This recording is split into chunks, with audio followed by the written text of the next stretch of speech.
Welcome. This afternoon I'll continue with number 3, which says solve the following equations for values of theta in between 0 and 360 inclusive. Part A is having cos 2 theta plus cos theta plus 1 is equal to 0. And I'll be using the double angles to solve this. You can use any other method that is easier to you. So once you use the double angle, you'll observe that we have to split up the cos 2 theta. And from what we know, cos 2 theta can be equal to cos squared theta minus sin squared theta, or it can be equal to 2 cos squared theta minus 1, or it can be equal to 1 minus 2 sin squared theta. Hope you remember this. And so we choose the best option of the three. Because I'm going to deal with the cos, I don't need to use a sign anywhere. That's why I now take the second option and replace it for cos 2 theta, giving me the equation in pink. So I'll have 2 cos squared theta minus 1 plus cos theta plus 1 equal 0.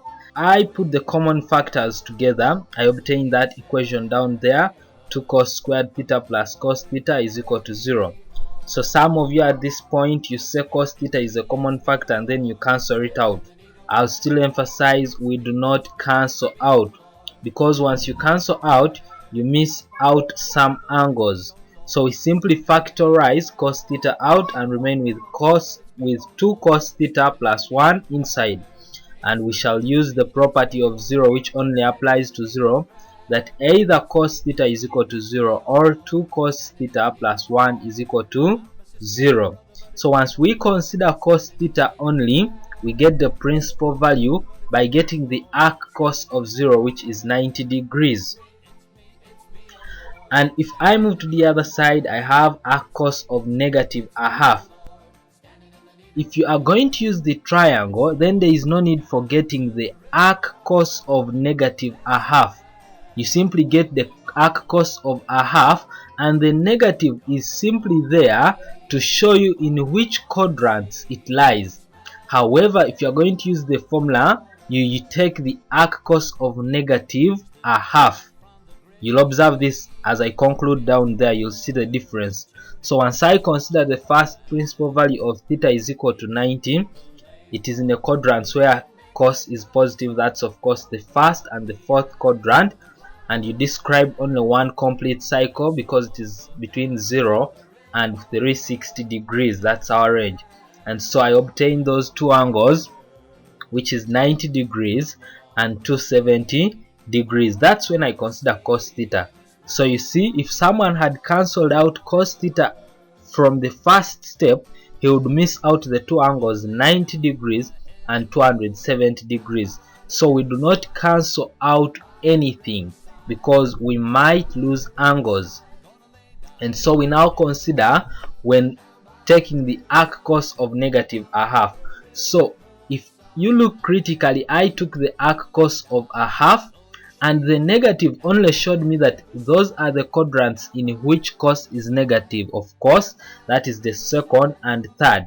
And we shall describe one complete cycle still, which gives me 120 degrees and 180 plus 60, which is 240 degrees. That is using the diagram. So I'm going to use the formula aside there, and you'll compare and get to know the NB here, or the note to take. So if we take the formula for cos theta is 360 degrees plus or minus theta, where theta is our principal value. Hope you still remember it. And so once we want to get the other angles for theta, we put our principal value, which is 120 this time around, not 60, just like as I explained.